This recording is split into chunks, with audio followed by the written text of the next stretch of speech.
Do you feel guilty over your parents' alcoholism? Well, if so, you are not alone. And today we are going to discuss the top 3 reasons that you feel guilty. And then we're going to look at some scriptures and see what the Lord says about that, because He always has the answers for us.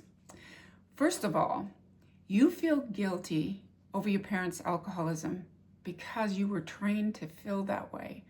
And whether directly or indirectly, you learned that it was your responsibility, or you felt that it was as a small child, to oversee your parents' behavior. Now, of course, that's not true. But children have a way of making things about themselves. It's part of being a child. It's part of childhood fantasy, thinking that we can control everything and that the world's going to be a beautiful place. And that's not a bad thing to have those feelings as a child. That's how God made us. But unfortunately, our parents' alcoholism intruded into that fantasy. I know it did for me, for sure. There was a long time in between intrusions into my childhood fantasy that I had a really healthy family. I did for a while, but sooner or later, the bottom would fall out. So you were trained by it. It's not really anything that you had anything to do with. And most parents don't start out with the goal of growing up and being an alcoholic and inflicting guilt on their children. They're suffering from a brain disease, and it's just part of the disease. And so inadvertently they did it, but probably not on purpose. It's a rare parent that starts out seeking to hurt their children. There are, I'm sure, in this broken world, we know of some sociopaths that do that, but that's few and far between. It certainly wasn't the case with my parents, and I'm sure it wasn't the case with yours either. But nevertheless, you were trained to feel guilty about your parents' alcoholism. The second reason is that your love for your parents was confused with being obligated to take care of them. It was not your job to take care of your parents. It wasn't my job to take care of my parents. It wasn't my job to make my parents' life better. It was their job to make my life better. And in some ways, they failed miserably at that, at certain times, for sure. And alcoholic families are famous for blurred boundaries. I grew up not knowing what a boundary was. And when I was in my late teens and early 20s, I was such a total mess. I mean, God protected me from so many disasters because I really did not know about boundaries.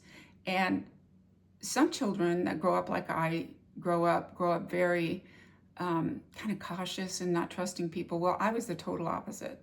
I trusted everybody. I thought everybody was my friend. I was an open book to anybody and everybody that I met.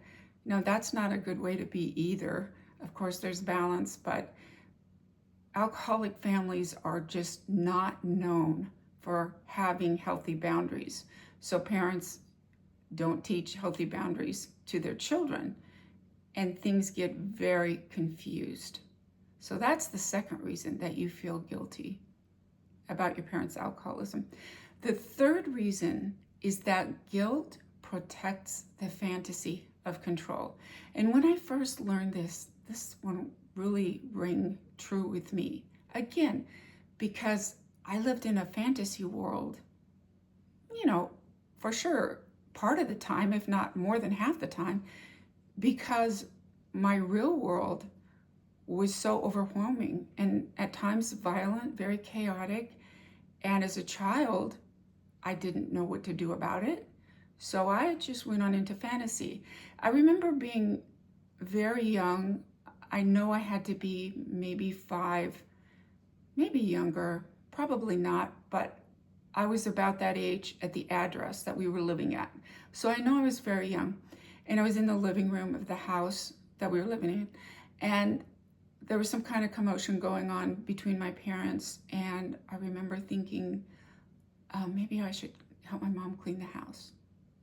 I think my mom needs some help cleaning the house right now, because in my very, very young mind, I thought that cleaning the house would make things better.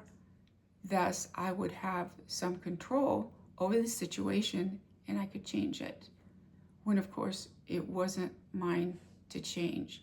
So it's easier to feel guilty than to face the awesome truth that this is actually not a great situation. And as we get older and we understand more, as I began to understand more about my parents' alcoholism, it took me a while. I knew my dad was an alcoholic because it was hard to miss. He was like an off-the-rails drunk, really, when he was drinking. Now, he would go a period of time, 3, 4, 5, sometimes even 6 weeks without drinking.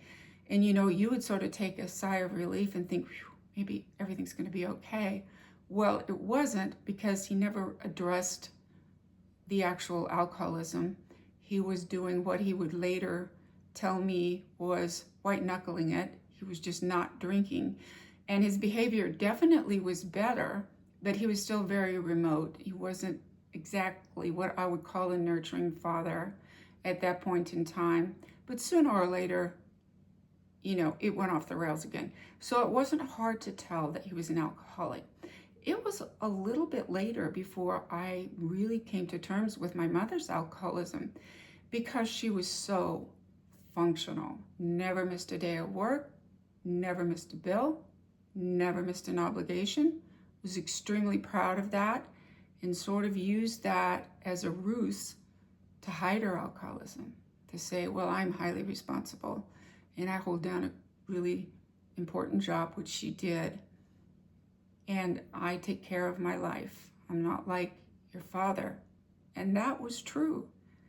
But she still was an alcoholic because she drank an incredible amount every night.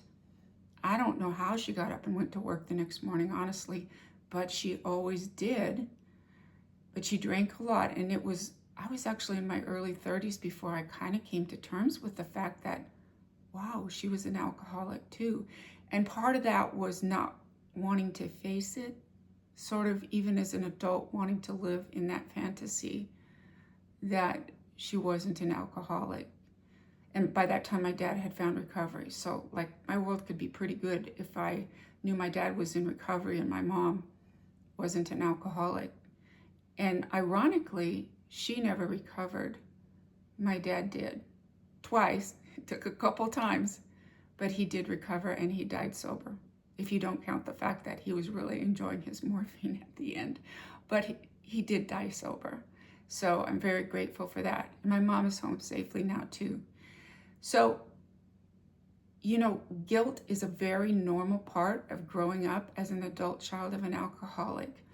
And Galatians 6:5 says, each one must carry their own load. Our parents had an obligation to us as children to take care of their lives. And in that respect of their alcoholism, actually they didn't. They fell short. So a forgiveness prayer isn't a bad idea.